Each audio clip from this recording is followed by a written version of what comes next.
Live from the WDIO broadcast studios, this is a special edition of Eyewitness News, Election Night 2008 on Channels 10 and 13. Good evening, I'm Dennis Anderson. As you just heard, Barack Obama is now the President-elect of the United States. ABC News has just projected that Barack Obama has won the presidency. Obama has 297 electoral votes, and 270 are needed to win the White House. So again, Barack Obama is now the President-elect of the United States. Now, both ABC News and the Associated Press had given Obama a Minnesota win and a victory in the Badger State early tonight. Both states were seen as battlegrounds, and Hillary Clinton was in Duluth just last night trying to entice young people to vote for Obama. Barack Obama was the projected winner in Wisconsin, determined just 2 minutes after the polls closed. The result of exit polling. Obama's surge in the polls last month coincided with survey respondents saying they preferred his plans for economic rescue. 9 in 10 voters said they are at least somewhat worried about the economy. And again, ABC News has just projected that Barack Obama has won the presidency after he took the state of California. Now, aside from the presidential election, the statewide contest that has commanded a great deal of attention in Minnesota is the U.S. Senate race. Democratic challenger Al Franken is in the lead. As you can see here, Franken now with 42% of the vote over incumbent Norm Coleman and Independence Party candidate Dean Barkley. Coleman has served just one 6-year term in the U.S. Senate, and he and Franken did get mired in a deeply negative contest.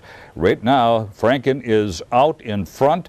Whether or not he rides into office is still to be seen. This is much too close to call. A large number of people voting for Franken, however, are probably riding in with the Barack Obama, who did enjoy a win in Minnesota tonight. Let's turn now to the District 7A race here in Duluth.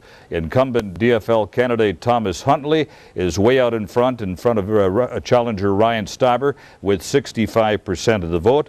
Huntley is a longtime member of the state legislature. In the District 7B race. Now, this is the contest to replace longtime State Representative Mike Jaros, who chose not to seek re-election. DFL candidate Roger Reinert is out in front with 70% of the vote. Republican Alan Kerr is in second place, and Independent Jay Cole is in third.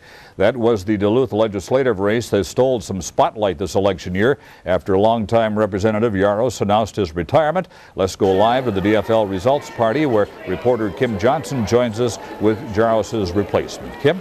That's right, Denny. I'm standing with the man who we can assume has confidently won this general election. Some say the real race, though, was a primary where you beat out 4 other Democrats. How are you feeling now at the end of the road? Well, I mean, anytime you invest 4 months doing something, especially a campaign where you put yourself and your public service out there and ask voters to make a choice, tonight the choice is coming back very positively. It feels good. And some say going into this election, there was some skepticism that you were not a true representative of a Democratic values. How will you prove that criticism wrong once in office? Well, I don't feel like I have to. I mean, I've shown that in my entire time as a counselor.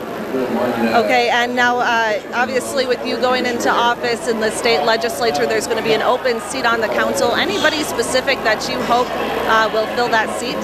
No, I'm mostly interested in seeing the council come up with a process, because we know we're going to have a ton of people. We're a great community in terms of stepping forward for service. So we need to come up right away with a process to handle that, because the charter doesn't really tell us how to do it.